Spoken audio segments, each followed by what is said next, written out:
Right, is this a good spot? Yeah, okay. All right, good evening, everybody. It's so great to see you. If I have not had the chance to meet you yet, my name is Jody. I'm the executive director with Bridge of Life and have the opportunity to join you all tonight, give you a few announcements, and introduce our guest and also our speaker. I want to go ahead and just point out a couple of things.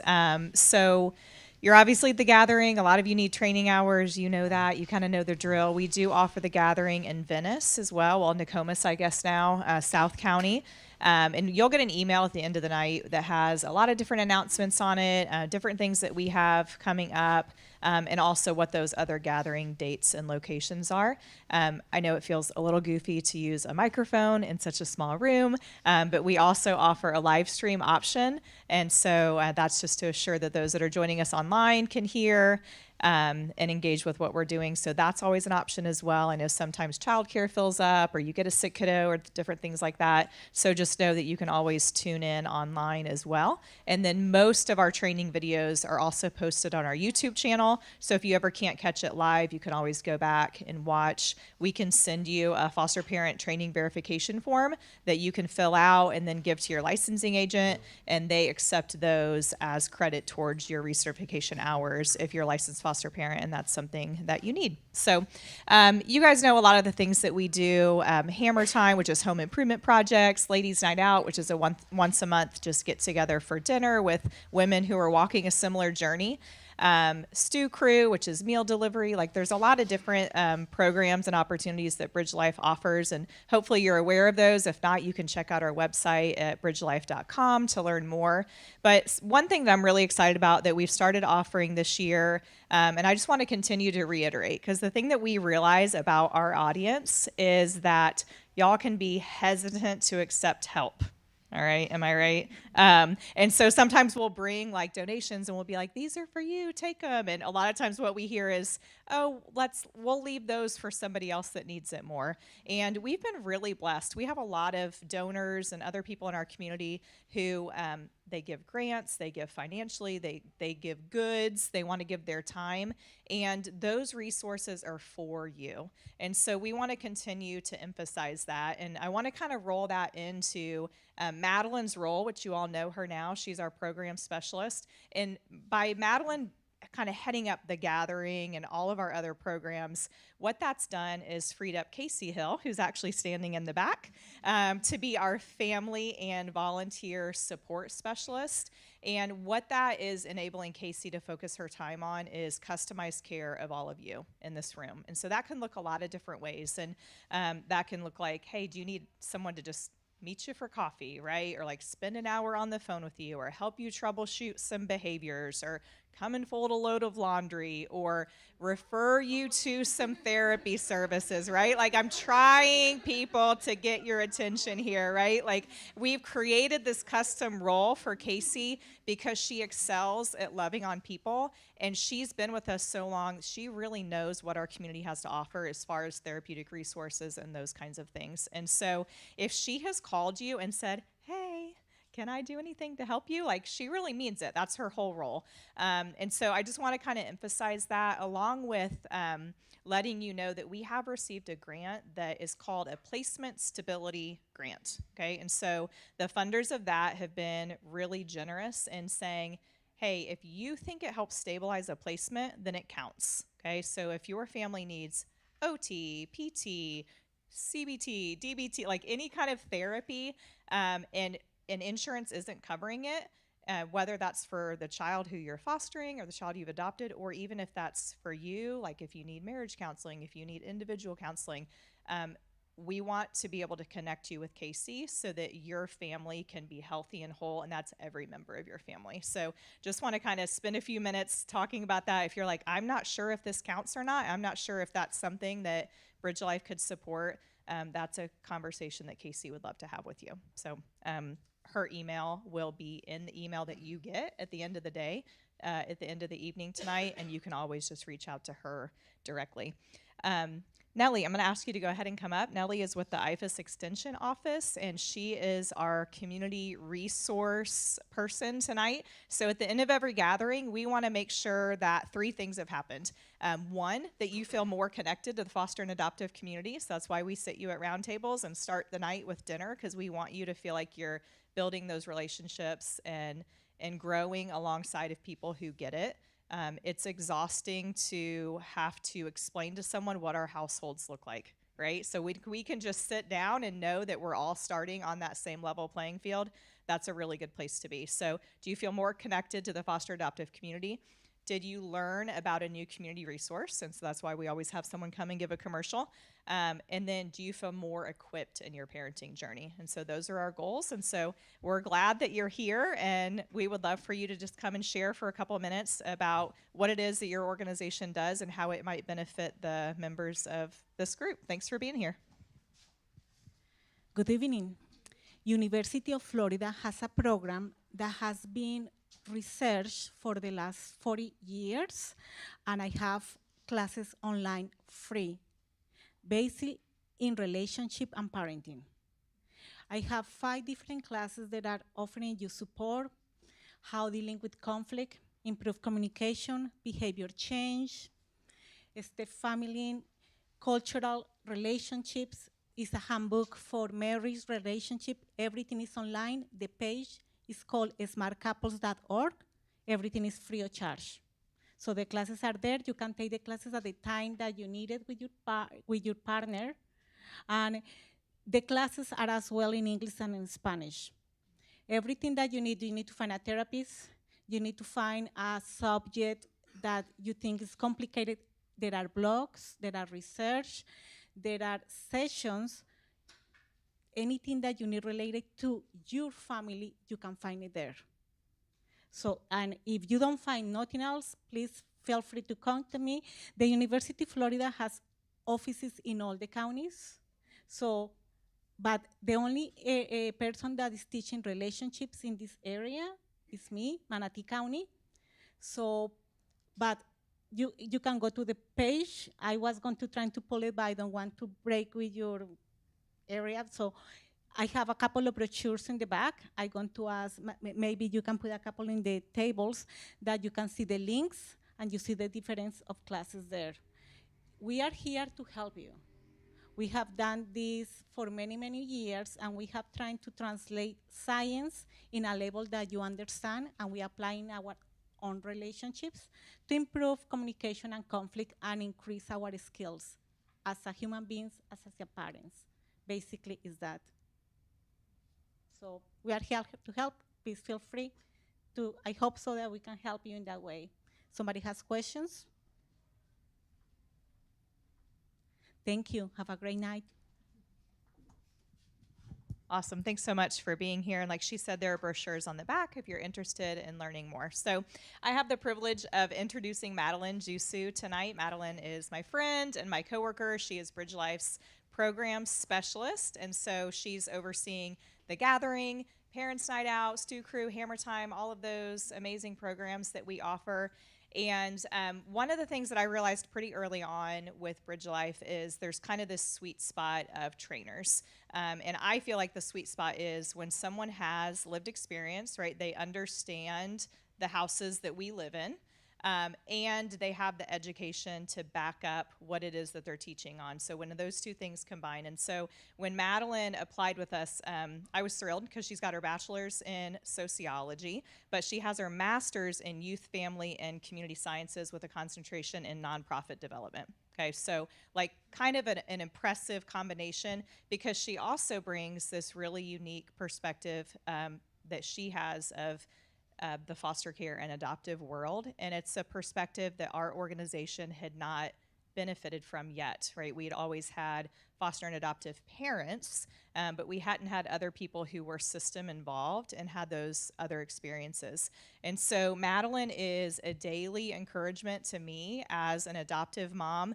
I bounce stuff off of her. I use her lived experience because she's been so open-handed in that and just has a huge heart and a willingness to share about her personal journey, where she's been and where she is today. And it's a reminder to me that the work that we do matters. Showing up for kids in their time of vulnerability and need does make a lasting difference. It also encourages me because there's a lot of resilience in our kids, and Madeline certainly displays that every day in the work that she does. And also, faith in God matters. Like when we surrender our lives to a higher power and allow Him to, kind of change the trajectory of our lives, that also matters. And so it's an honor to be able to just sit today and listen to Madeline because she brings all of those things to the table.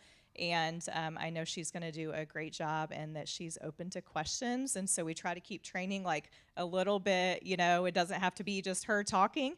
You can raise your hand and answer a question. And I know she's going to be really receptive to that. So thank you, Madeline. Thanks, Jody. All right, so I'm gonna ask everyone to just bear with me a little here because of all of the hard things I've been through. Speaking tonight is probably the hardest by far. My heart is like going 100 miles an hour talking to literally anyone about anything. But so obviously, I know that we have some new people here tonight. And so my name is Madeline, as Jody said. I've been with Bridge Life for about 6 months now. And I always knew that I wanted to support the foster and adoptive community because of what I had experienced in my own life.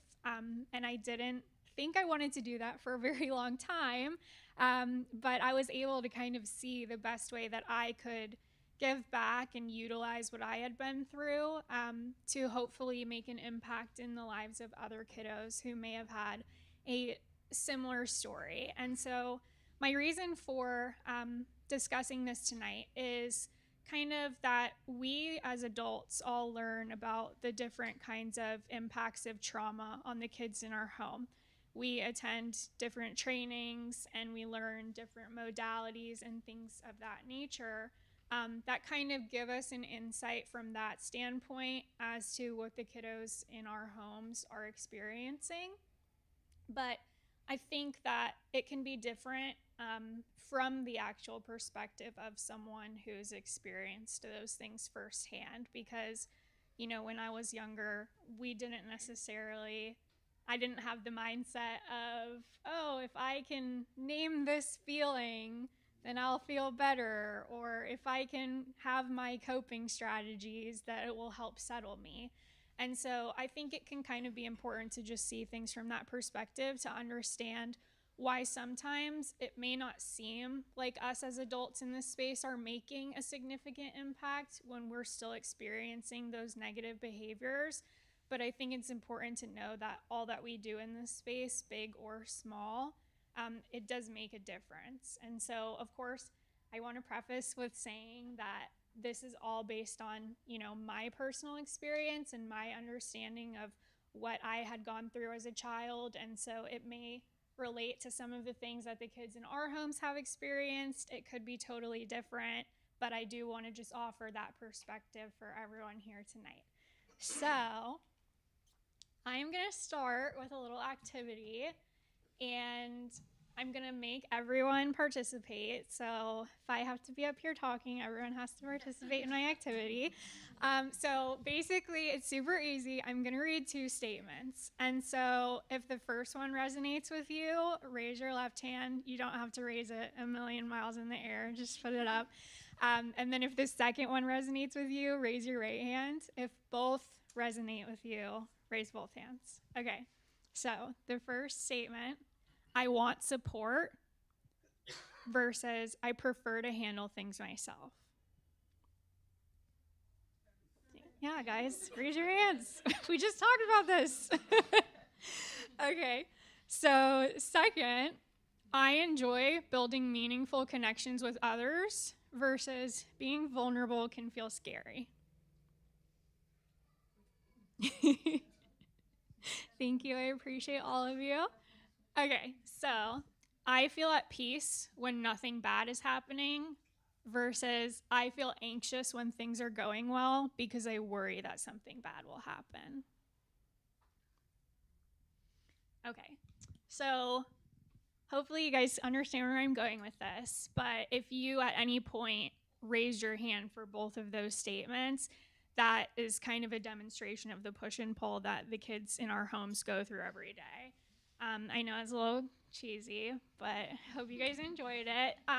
So essentially, though, like it can be one of those things where I think a lot of people approach me and see me in this state that I'm in now with my career and things like that. Um, and it looks as though I've overcome these challenges when really both of these things can be true at the same time. I can feel like I've overcome a lot of what I've been through, and I can feel like I'm still at the very beginning. And so I think it is a constant push and pull of overcoming our traumas and knowing that we're stronger than our circumstances, but also knowing that it is a lifelong journey to get to that point. So, with that, I am going to tell you guys a little bit about my story. Yes, those are pictures of me when I was a kid. I thought they would give a little bit of fun personality. Um, so, basically, I know that I've spoken about how I was adopted when I was 15, but I want to kind of go back and start to give you guys a better understanding of kind of what my upbringing was like. So essentially, when I was a kiddo in elementary school, I pretty much had the very typical suburban childhood. I lived in a cul-de-sac that was literally across the street from my elementary school, and we wrote the crossing guard holiday cards and brought him little gifts. And my mom was on the PTA. She walked me to school. My dad was the caretaker. We had the pool and the yard and the dog and the birthday parties and all sorts of things.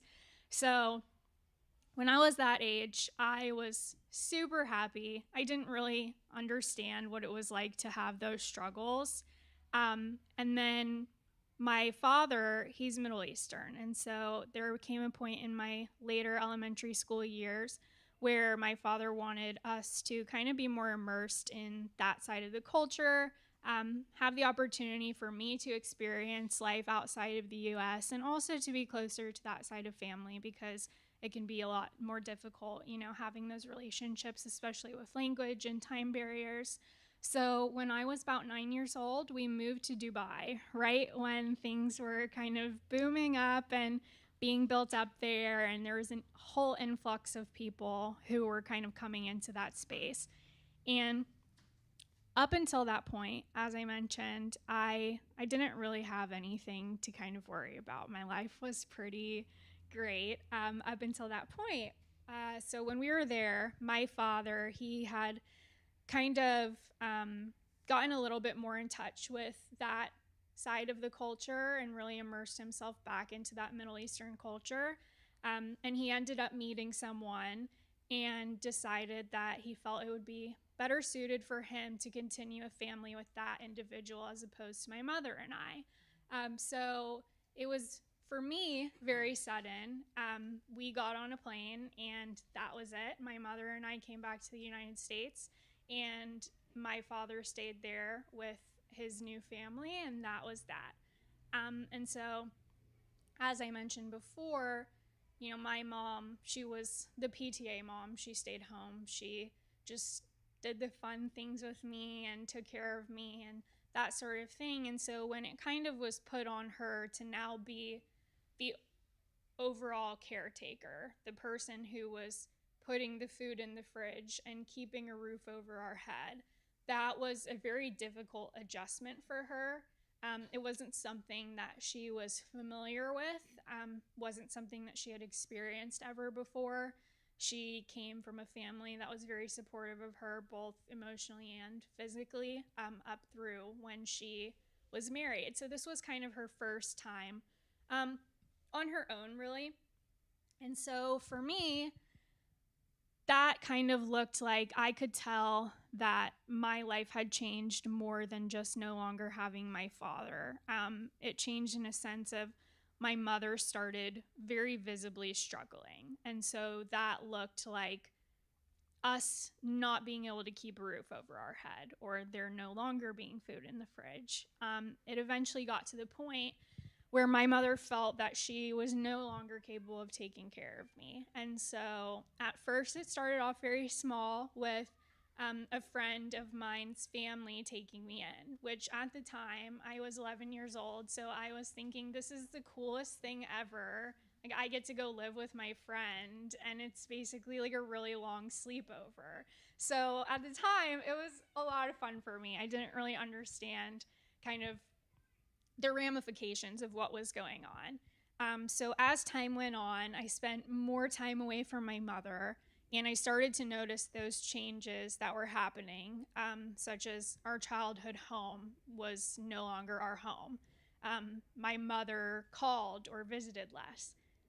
We didn't have a car anymore, things of that nature. And I could tell that there was a lot of tension between my mother and the home that I was in. There wasn't that level of friendship anymore. There was a lot of negativity and just a lot of tension going around between interactions. And so it got to a point where I ended up moving back with my mother, and she made it very clear that that was not what she wanted. And so it started this kind of snowball effect of me moving out of her home, living in a different home, coming back when she was doing well, and leaving again when she wasn't. It got to a point where the good times became more sparse than the negative times. And during those negative times, I had a lot of that animosity taken out on me. So it was a lot of my mother, letting me know that she felt that it was my fault for what was going on. So at the time, being 12 years old, I have my mother telling me, you're the reason why we don't have a place to stay. People don't want you in their home because you're too much. You're not lovable. No one's ever going to want you in their life. And it was just a consistent kind of narrative like that. And so, you go from being this happy kid with the PTA and the things like that to hearing your mom tell you that you're essentially worthless and unlovable. You truly start to believe that. And so I got into a state of mind essentially where I believed that it was my fault, and that I believed that I was the problem and that something was truly wrong with me, because why else would my father have left us? And why else would all of these families not let me stay? And why wouldn't my mother want me? And so it really started to take a toll on me. And when that sadness became too overwhelming, I kind of rooted myself into that fight state of fight or flight. And so that looked like seeing those big behaviors coming out and just turning into a completely different person, essentially. And so I went from somebody who very much so wanted to make sure everyone on the playground was included as a kid to getting suspended from school for fighting. I was very heavily immersed into drugs by the time I was 13. I had a lot of trouble with law enforcement, with just difficulties in school, failing classes, being very violent, aggressive both physically and verbally. And I was Baker acted several times, and I also had several suicide attempts. And so I kind of, I became so rooted in that darkness that was who I truly was at that point. So this kind of continued on for the next several years until I was 15. And I was going to school with this girl. Her name is Alyssa. I had met her one time, went to her house, and her family asked for us to sit down at the dinner table. And I was like, who sits down and eats dinner with their family? Like, what are we doing here? Her stepmom was there, and she asked me what my favorite subject in school was. And I looked at her like she had three heads. I was like, in what world do you think I like school? Like, I don't even go to school half the time. So I don't know what you're talking about. She was like this sweet, sweet little precious Christian woman. And I'm over here, like, feet kicked up on her dinner table, talking about how I don't want to even be at the dinner table eating with them. So you would assume that she definitely didn't like me. So I get a call a few days later, and she says, "Hi, this is Alyssa's stepmom." And I'm like, "Hello?" She said, "I wanted to know if I could take you back to school shopping." And so I was like, this lady's definitely super weird. Like, I don't know what's going on. But also, I am 14, 15 years old. I'm not turning down free shopping, of course. So I was like, yeah, sure, you can take me shopping. So she takes me back to school shopping. I'm a little bit, I open up a little because she's buying me clothes. And so she's just chatting with me, and I'm answering her questions very shortly. And so very soon after that, my mother lost our home again and had to move to Massachusetts to stay with her friend. And so we were in Tampa at the time. And she essentially said, "I don't want to take you with me. You've been a burden long enough. So you need to figure out where you're going to go."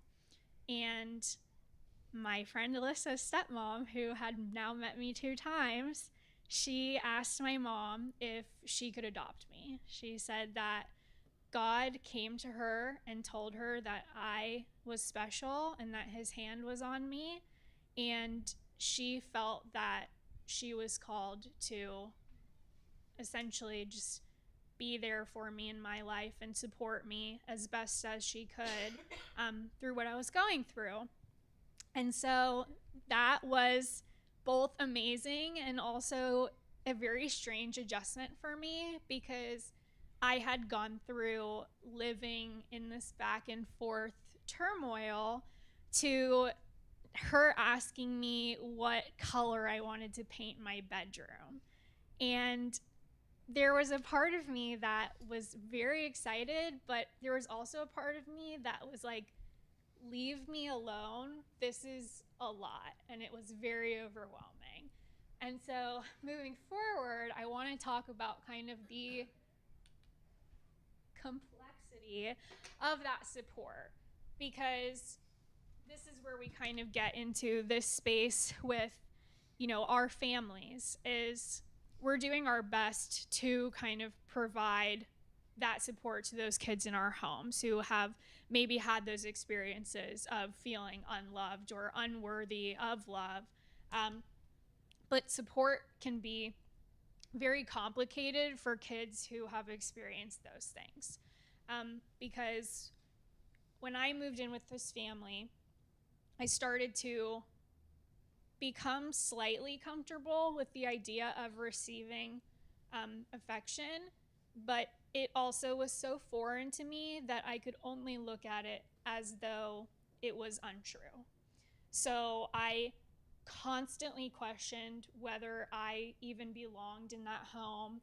I made myself very small because I didn't want to feel like a burden. So I talked about how I was very rooted in that fight state, and I definitely transitioned into my fawn state when I was taken in by them. I was often told by them, "You're so easygoing. I don't understand why you had so many problems in school or with your peers or with family." And I was always just kind of like, yeah, I'm super easygoing. I don't know. But it was one of those things where I felt like if I were to ever show my true self, that I would be back out with nowhere to live. And so it was a survival tactic for me to be very agreeable and quiet and not make any waves. And then, one of those things I experienced was they had several other kids in the home. So it was Alyssa, who is my age, Christopher, who's a couple years younger than me, and then they actually had a newer baby. Her name was Lexi. She's actually 13 now. But so I always kind of noticed the differences, and they were maybe very subtle, but the differences between how they spoke to them and how they spoke to me. Because I would notice if maybe they said, I love you, and they put them to bed, but they didn't say that to me. Or if they gave them a hug when they left the house, but they didn't hug me. And it kind of was this cycle that I got stuck in where I was very happy on the outside and kind and respectful. But on the inside, I was just fearful that all of that was going to go away as soon as they saw who I truly was and realized that I was this person who was unlovable. And so I was able to kind of put on that facade for quite some time. But eventually it became one of those things where I could not hold it in anymore. And so I got to a point where I didn't feel that I could be around them and do what I felt was naturally who I was.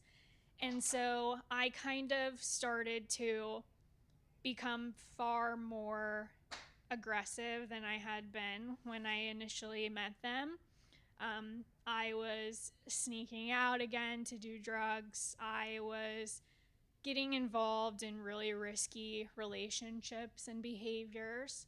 Um, and it was kind of one of those things where there was a lot of questions about, we gave this child a home, we gave her support, we made sure that she was fed and clothed. And so, why is this still happening? Why is she not getting better? And not necessarily even better, but why is she going backwards? Why is she getting into trouble now? And it was one of those things where it just was this complicated question of, if lack of support causes this and then providing the support is causing this, then how do these children get better? How do you kind of overcome that and get to the other side? And so essentially, I think it's important to understand that long-term results do not necessarily equal short-term behavior change. And so with that, everyone in this space, like I said, we work to understand the trauma that the children in our home have experienced by coming to things like the gathering or our trauma trainings and TBRI and those sorts of things. We consult with case managers and therapists to try to get the best understanding of what children in our homes need. But I think that viewing things from a different lens can offer more hope for families when those things are not necessarily looking as though they're making an impact in our day-to-day lives. Because it's important to understand that positive impacts can look different for every child. And so a positive impact may not necessarily look like a child was getting kicked out of school for fighting and now they're just hugging their teachers at the end of the day and coming home. It can look like a memory that they look back on 10 years from now, or a belief that someone will stay in their lives when they've never experienced that before. And that's not necessarily something that helps us today, but it's one of those things that, because those moments happened several times for me over the years and became more and more frequent, it's why I was able to kind of overcome these things, because subconsciously each of these people in my life was chipping away at that belief that I was unlovable and that I would never really amount to much of anything. And so, I think a good example is when we exercise, we know that we're making ourselves stronger. Like, we're doing all the things, we're healthy, but we don't see the results immediately. Like, we don't go to the gym, unfortunately, and then come home with a six pack, even though I kind of feel that way sometimes. But, it's one of those things where we can do it every day, but we're looking in the mirror and it doesn't look any different. Like, we look the same. And then that's usually when I'm like, okay, the gym's too hard. I'm not doing this anymore. But that's similar to like what stability is like in our homes. Everyone here is doing the work, and they're taking the trainings, and they're taking their children to these appointments with these professionals who have spent years in the field studying exactly what it is that we're trying to heal. And it doesn't look like anything's changing. And so it's essentially one of those things where you can't really ask someone to identify an experience that they learn to survive by avoiding it. For example, we talk a lot about name it to tame it. And while that obviously is a great thing, it can be difficult when children don't necessarily know that they're feeling something at all. So for example, when I was a teenager, this was kind of in the height of my drug abuse. I was seeing a social worker weekly, and every time she wanted to understand why I was doing the things I was doing. Why are you skipping school? Why are you doing drugs? Why are you XYZ? And every time I said, because I want to, lady. Like, what do you mean? I'm 15 years old. I don't want to be in school. I like getting high. Like, I like doing these things. There's no underlying reason for why I'm doing this. And she would sit there and say, well, how do you feel about your mother or your father or all of the slew of things that you're adjusting to? And I truly believed that none of it bothered me. Honestly, up until very recent years, I believed that none of it bothered me. I thought I was just like the strongest person in the world or something, apparently, that was totally unaffected by anything in life. It wasn't something that became clear to me until far later. And so I think that it's important to remember, we as adults or the caregivers in this space, it can be so easy for us to look at a child struggling and say it's very clear that that child is struggling because of their experiences.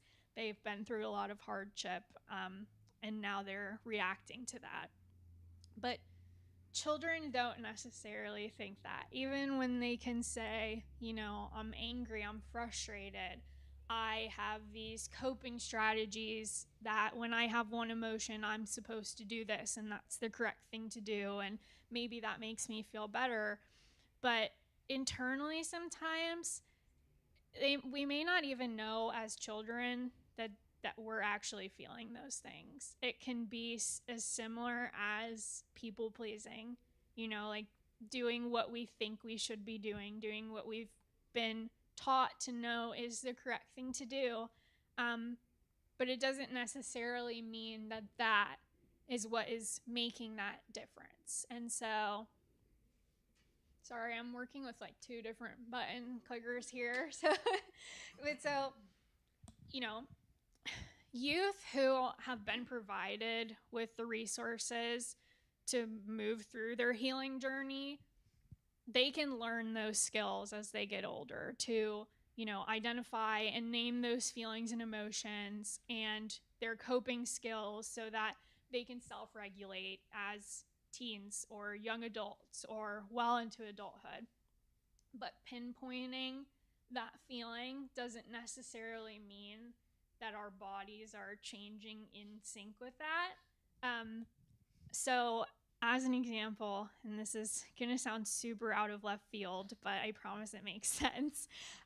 So I have a panic attack every time I go to the dentist and they x-ray me. Like, that little, like, you sit in the chair and it like takes 10 seconds to come around your face.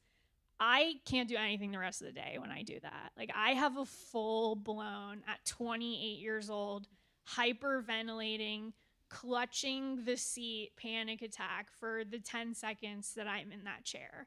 And every time in my head, I am just totally beating myself up verbally. I'm like, you're 28 years old and you're at the dentist getting your teeth x-rayed. Nothing's touching you. Like, it takes 10 seconds. You're fine. I don't know why you're freaking out so badly. But it's one of those things where, weirdly enough, it takes me back to a place where I feel trapped. And that feeling of being trapped came as a result of years of trauma and abuse that I experienced when I was younger. And so even though my brain is telling me that there is absolutely no reason why I need to be concerned about sitting in this x-ray chair and getting a picture of my teeth taken, my body is just not on the same page. Honestly, pretty similar to how I felt tonight before I got up here and started talking, as if I don't know everyone in this room so well. And I might as well have like been back in my full-blown fight or flight mode.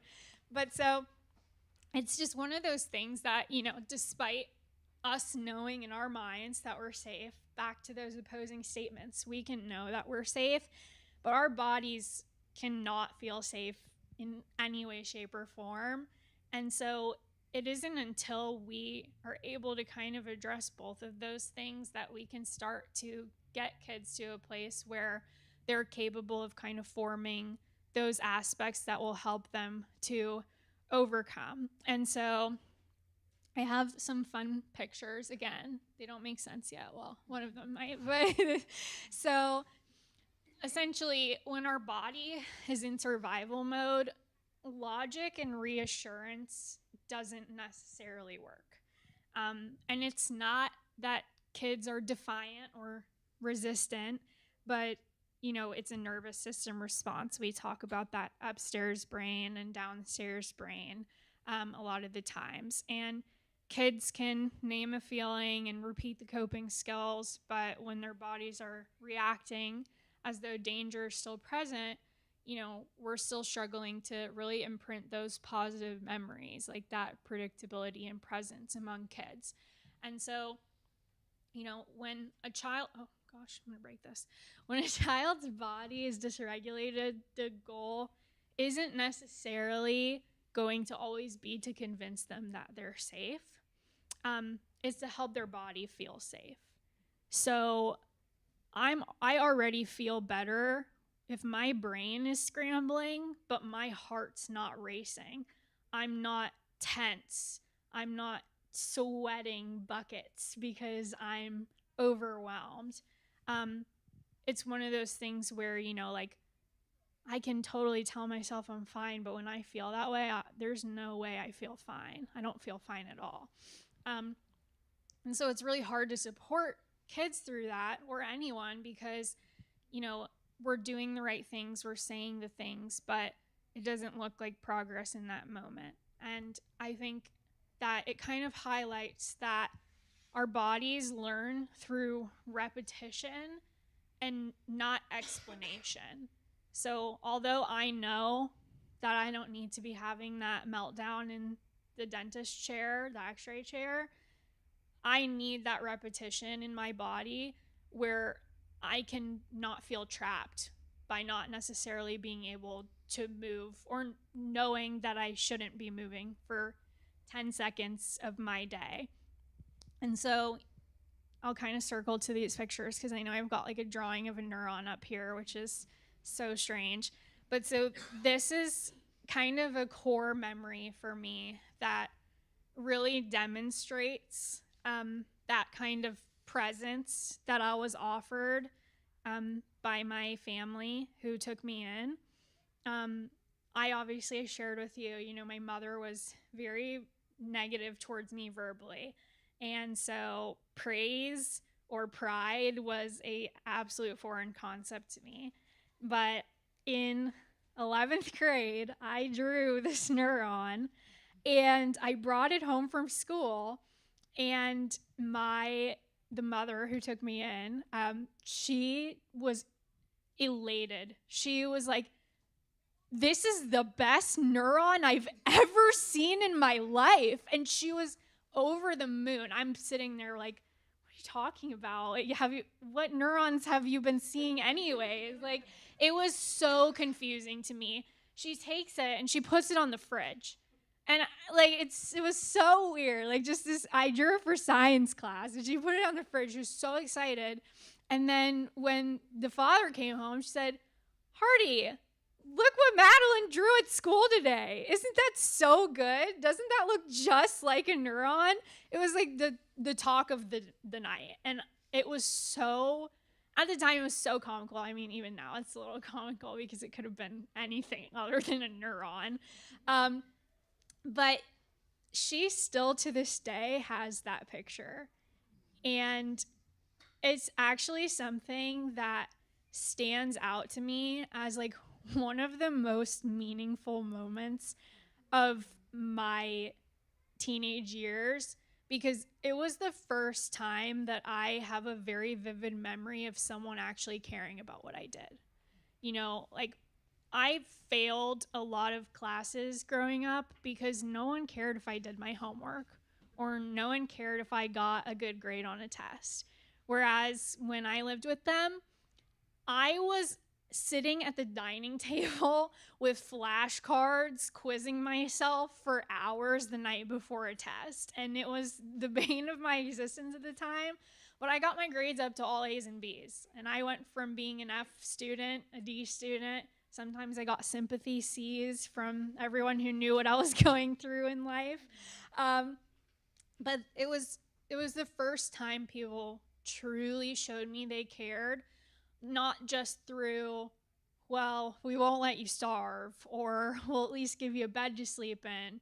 It was something that was just so completely random, that it truly showed me that they cared about me as a person. And so this other picture here, this is actually the first birthday that I spent with them. That's Hardy. He's now my dad, who I would consider my dad. This was his first birthday that I spent with him. And my mom now, she said, "Why don't you make Hardy a cake for his birthday?" And I was like, okay, I've never made a cake before, but that sounds good. And so I was making the cake, and she's getting me out all of the decorations, and I'm just kind of going crazy with it. Like I'm like, this is kind of fun for me, so I'm just gonna put the icing. However, I'm gonna make some designs. It was not pretty. It was definitely not. It's a good thing that picture is small because it was a really bad cake. But everyone was so genuinely just excited that I made a cake. Like they thought it was so kind that I took time out of my busy 15-year-old afternoon to make a box cake and decorate it. And, you know, like we spent that evening together eating that cake at that same dinner table that I once sat in and told them that basically I hated school and I hated people who were nice to me because it was super annoying. Like it's those moments like that though that, you know, when I look back on the time that I spent living with them, I don't think about all the times where I felt like I was going to lose their love. I don't think about the times where I laid in bed thinking that if I showed too much of myself, they were going to make me leave. Like the memories that I have are those memories. And I think that that just really kind of speaks to the fact that outcomes can show themselves years later. So I'll kind of give you a rundown. That's my mom, Mariah, my dad, Hardy, my now 13-year-old little sister, Lexi, me, my sister, Alyssa, that's my best friend, Megan, and then my brother, Christopher. And so this was after my master's graduation in August. I never thought I was going to graduate high school. I always made jokes that I was like, I'm gonna just like join the army and like that's how I'm gonna rock out my life because at least I'll have food and a bed to sleep in and you know, it'll be fine. I never thought that I would get to where I am today. Like I didn't have any of the aspirations that I have for myself now. a college degree was insane to me, let alone a master's. When I actually said I was getting a master's, I didn't believe it. Like, I thought I was just saying it. And I was like, you're not ever getting a master's. Don't pretend like you are. But now I'm here today, and I can sit here and say, you know, I went from spending nights as a 14-year-old sleeping outside on a bench because I didn't have anywhere to go, and leaving school to go do drugs because that was where I preferred to be, to now having essentially my dream job, being educated, having my own place to live, having my own car. Those things that, you know, they don't seem that big, but I never thought I would have any of those. And so to kind of be able to look back now, it seems like a different life. Like, I can't remember what it felt like to be outside sleeping on a park bench. Like, I remember it, but I can't remember what it felt like. I'm high maintenance now. Like, I have like a really expensive mattress now. Even when I'm in hotels, I'm like, oh, I wish I was in my bed with my mattress, like this shoddy piece of work at the Hilton. Like, so, I mean, it's one of those things where, you know, it feels so foreign to me now. But there were years of my life that I truly believed I would be better off dead. I didn't think I had a single thing to offer anyone in this world. I didn't think I would ever be in a room where people cared what I had to say. And that is something I obviously still struggle with, hence why I was like walking around an hour before everyone came in being like, is it hot in here? I'm sweating. And everyone's like, it's kind of chilly in here. I think everyone was kind of lying to me about that, but there's no way it wasn't hot in here. But I mean, it's one of those things where, you know, like I said, I may know the difference now, but I don't always feel it. Every time Jody calls me and we don't have a meeting, I immediately think I'm getting fired. Like, I think that I have done something so horrible and that she hates me so much, and that her only option now is to call me in the middle of my workday and tell me that she never wants to see me again. And, like, that's truly what I think. Like, and it's one of those things where it's really debilitating, like, for us to feel that way even well into adulthood and things like that. But it's in those moments when I think it's so important that I did have those people in my life who were willing to go through years of not seeing any progress, because every time that somebody cared that I drew a neuron at school or that I didn't flunk an algebra test, I hated them for it at the time because I did not want to be doing extra math work at home. But I think back to those moments and I really truly attribute that to how I got here today, because I think that, you know, if you look at the statistics, like, I probably shouldn't be here today. Like, I experienced a significant drug addiction. I was pregnant my senior year of high school. I went through my senior year of high school pregnant, in an abusive relationship where I was hospitalized 8 months pregnant. And so, you know, it's one of those things where, like, I look back on those things and I just can't believe that I allowed myself to be in those positions. Like, I truly didn't value my life. But people told me that I was valuable, and I may not have heard it at the time, but I can hear it now, like, looking back. Like, I remember those moments so vividly, and it's why I told my family, you know, like, I wouldn't be here without you guys. And they're always like, what do you mean? Like, we really didn't do that much. And I don't think they will ever truly know how meaningful putting a neuron on the fridge was for me, or, you know, grounding me when I got a C. I was so mad about that. But, but, you know, like they cared. They wanted me to have options in life. And I remember they made me get a job. That was terrible. I actually was a host and I got demoted to silverware roller. I think they actually made that position just for me.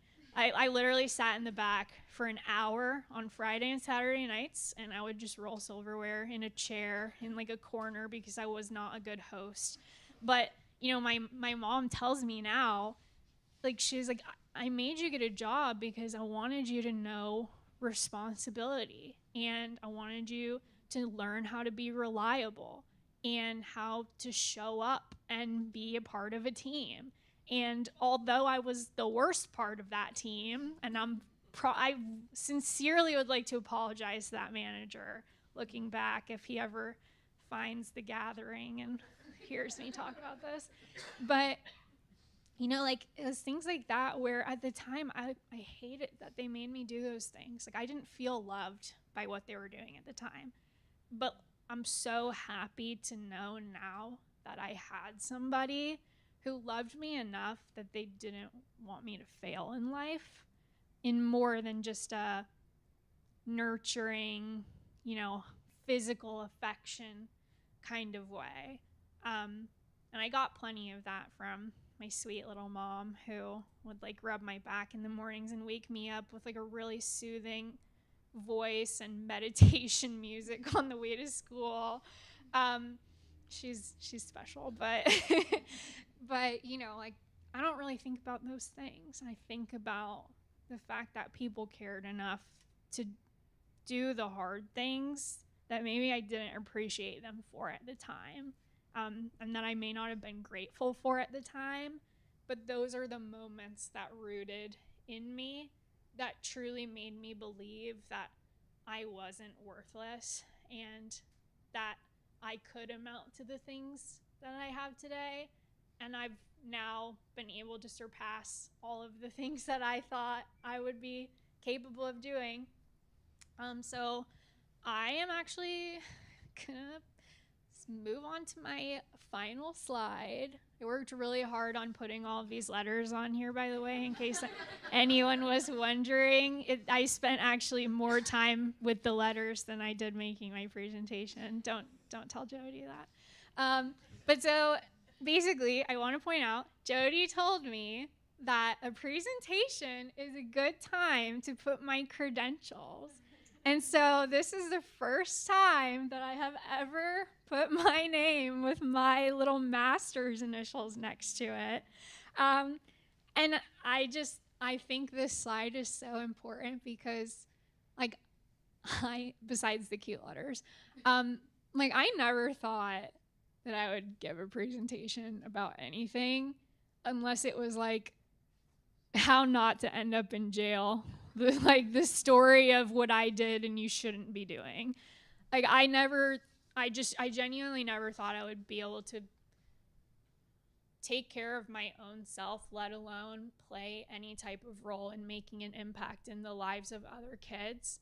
And that's why I wanted to get into this line of work, is because I always said, if I can be the person who creates that memory that someone looks back on 20 years from now and says that that moment stood out to me as a moment that changed the trajectory of my life, even though it was so small and so random at the time, like, if I can do that for one person, then that's enough for me. Like, that's all I've ever wanted to do, because that's what my mom did for me when she put that neuron up on our fridge, and it led to me being here today. And, like, the correlation is probably crazy, but, like, it truly did get me to where I am now, with those just few moments of feeling truly loved for who I was as a person without even trying. So I'm going to finish up, and if anyone has any questions for me, you can feel free to ask. I'm looking at Jody because I told her to ask me a question. So I'm just going to point out, not only did she get her master's, but she had a 4.0 over her entire master's program. Thanks, guys. That wasn't a question, but it needed to be said. Do you want to say it in the microphone for the viewers online? This is actually a comedy special, in case anyone didn't know. I'm covering my trauma with my humor.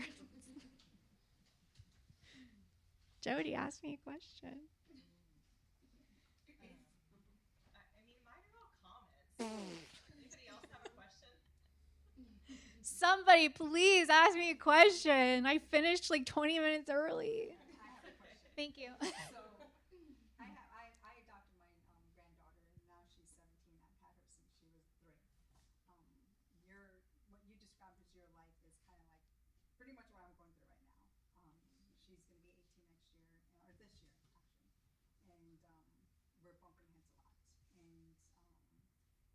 And what do you think that your adoptive parents did to get through that hurdle of you basically giving them problems? So I'm having problems with her now, and so what do you think they did to give that peace? To have to be able to be like, okay, she's not being very likable right now, but obviously they gave you a lot of love. But what do you suggest? I think that they also gave me the space to kind of like face the consequences of my actions. They obviously weren't going to put me on the street like I was and tell me to, figure things out. But they definitely were, if I made a bad decision, they were going to give me the space to make that bad decision and then have to learn why I shouldn't make that decision anymore. I think, with teenagers especially, it can be a little more like risky behavior that they get into, whereas, younger kids are going to have a harder time kind of doing some of those things. But I think that it was one of those things where they very much so gave me that space and just allowed me to know that they were here if I were to choose differently. So, I actually, when I got pregnant my senior year, I left their house. So I didn't actually stay with them through all of high school. I moved out because I was ashamed. And then I ended up having to move in with my abusive boyfriend because I didn't have anywhere else to go. I put myself in that position. And, they told me that they were heartbroken that I left, but that they felt like that was what I needed to do to figure things out for myself. And they always made sure I was okay, like in the sense of, they didn't know everything that was going on, but like they checked in and they made sure that I knew that they were still there for me and that they still cared and that I had a place with them if I wanted it.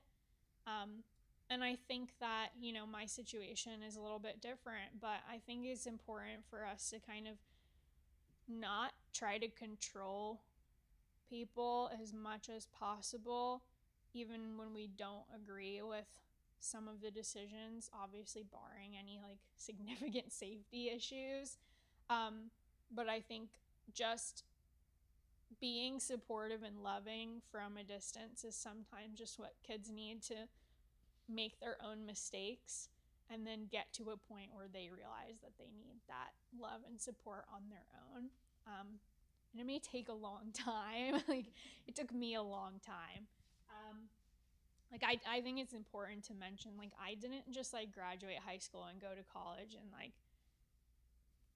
get my 4.0 master's. Like, I was, like, it was hard for me when I left. I went to college across the country. I didn't know a single person. I drove there with like $20 in my bank account and my check engine light on for the entire drive from Florida to Arizona. by the grace of God, I made it. But, you know, like when I was there, I dropped out of school for a period of time. I had another suicide attempt. I got back into drugs. I was on academic probation. Like it wasn't something where, you know, I went through the hard times and then had the support and then slowly became better, you know, immediately. It was something that I still had a really hard time with for many years.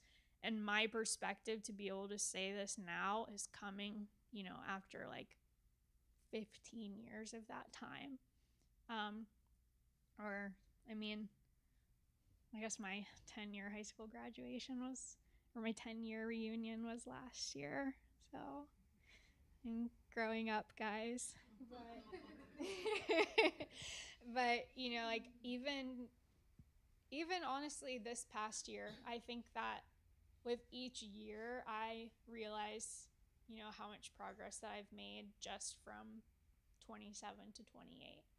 And I think it's one of those things where even if the kids in our homes are headed on an amazing trajectory, we might not see that for a very long time because it's like chipping away little by little by little.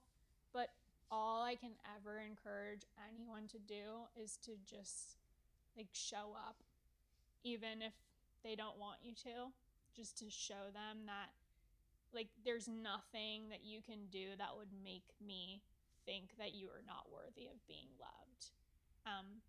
Because that was my biggest thing where I liked to test people a lot, um, subconsciously or consciously, like to see where the threshold was of them not loving me anymore.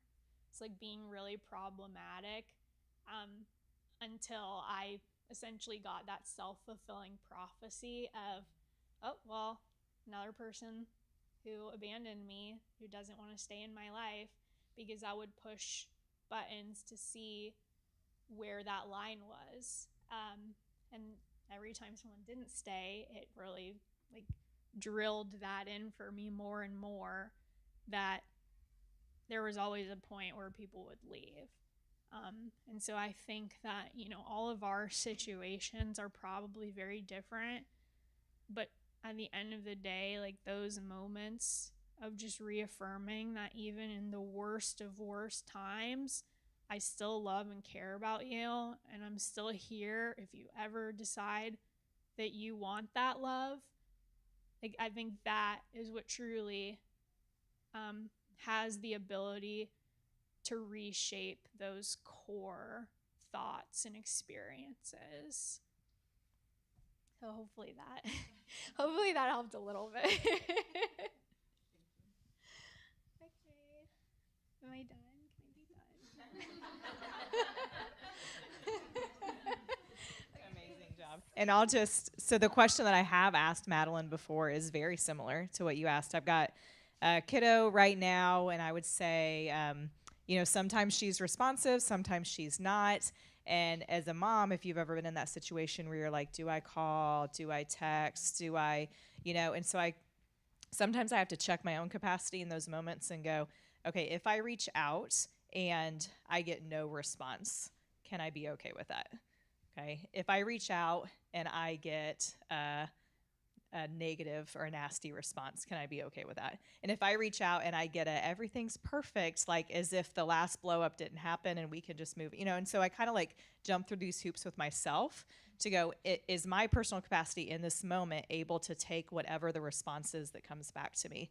And so I was talking with Madeline about that a couple months ago, and she was like, I think you keep reaching out, like, even if it is one of those three, you know. And so that message has been helpful for me, like, because it would be easy for me to say, you know what, I've called the last 5 times, I've sent the last 3 text messages, I'm the one, you know, I'm the one who's continuing to pursue a relationship, and she obviously doesn't want it right now, so why don't I just stop? And so that's why you're that's a big part of your value to our team, I think. and even the way that we're parenting our journeys right now is just to have that perspective on staff has been huge. I'll also share that Madeline told me that every time I call her unannounced, she thinks she's getting fired. And so last week she called me unannounced, and I was like, are you mad at me? Do I have a child? You know, so like I give it back to her now, which is a lot of fun.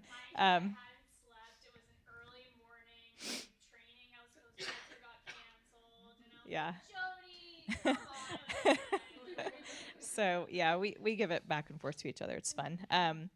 But we can wrap up early. If you guys need to go grab kiddos and want to go ahead and get home, if you want to sit and talk to each other for the next 20 minutes, that's great. But if you wouldn't mind, I believe that you received an email while you were sitting here, and there is that 3-question survey on there, and those are really important to us. It helps us to understand, did we hit those 3 marks? And if not, we want to be able to adjust that and do better.